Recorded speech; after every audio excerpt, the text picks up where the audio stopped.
Albert Einstein once said, everybody's a genius, but if you judge a fish by its ability to climb a tree, it will live its whole life believing that it is stupid.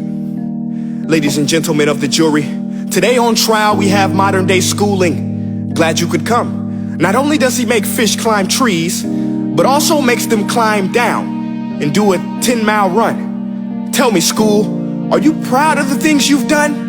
Turning millions of people into robots, do you find that fun? Do you realize how many kids relate to that fish swimming upstream in class, never finding their gifts, thinking they are stupid, believing they are useless? Well, the time has come, no more excuses. I call school to the stand and accuse him of killing creativity, individuality, and being intellectually abusive.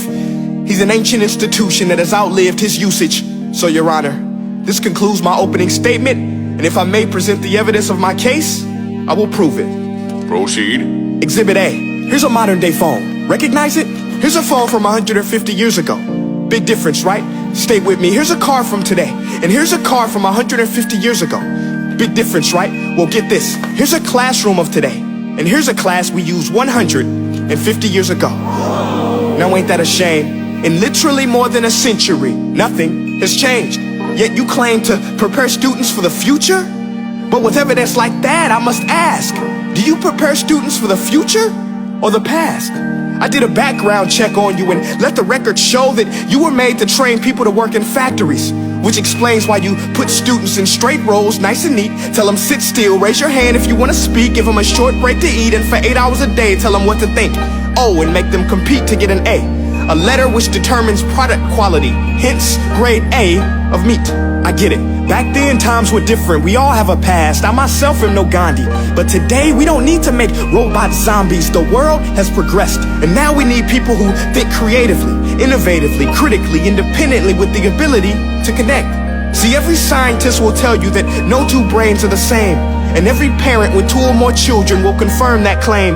So please explain why you treat students like cookie cutter frames or snapback hats, giving them this one-size-fits-all crap. Watch your language. Sorry, Your Honor, but if a doctor prescribed the exact same medicine to all of his patients, the results will be tragic. So many people would get sick, yet when it comes to school, this is exactly what happens. This educational malpractice, where one teacher stands in front of 20 kids, each one having different strengths, different needs, different gifts, different dreams, and you teach the same thing the same way? That's horrific.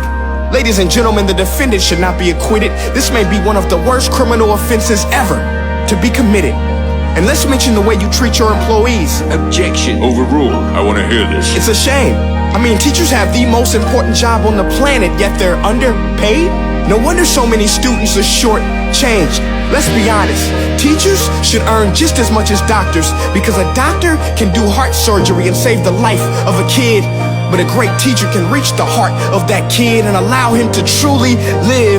See, teachers are heroes that often get blamed, but they're not the problem. They work in a system without many options or rights. Curriculums are created by policymakers, most of which have never taught a day in their life. Just obsessed with standardized tests. They think bubbling in a multiple choice question will determine success. That's outlandish. In fact, these tests are too cruel to be used and should be abandoned, but don't take my word for it. Take Frederick J. Kelly, the man who invented standardized testing, who said, and I quote, "These tests are too cruel to be used and should be abandoned." Ladies and gentlemen of the jury, if we continue down this road, the results will be lethal. I don't have much faith in school, but I do have faith in people. And if we can customize healthcare, cars, and Facebook pages, then it is our duty to do the same for education, to upgrade it, change it, do away with school spirit, because that's useless. Unless we're working to bring the spirit out of each and every student, that should be our task. No more Common Core. Instead, let's reach the core of every heart in every class. Sure, math is important, but no more than art or dance. Let's give every gift an equal chance. I know this sounds like a dream, but countries like Finland are doing impressive things. They have shorter school days, teachers make a decent wage, homework is non-existent, and they focus on collaboration instead of competition. But here's the kicker, boys and girls. Their educational system outperforms every other country in the world. Other places like Singapore are succeeding rapidly. Schools like Montessori, programs like Khan Academy. There is no single solution, but let's get moving. Because while students may be 20% of our population, they are 100% of our future. So let's attend to their dreams, and there's no telling what we can achieve. This is a world in which I believe, a world where fish are no longer forced to climb trees. I rest my case.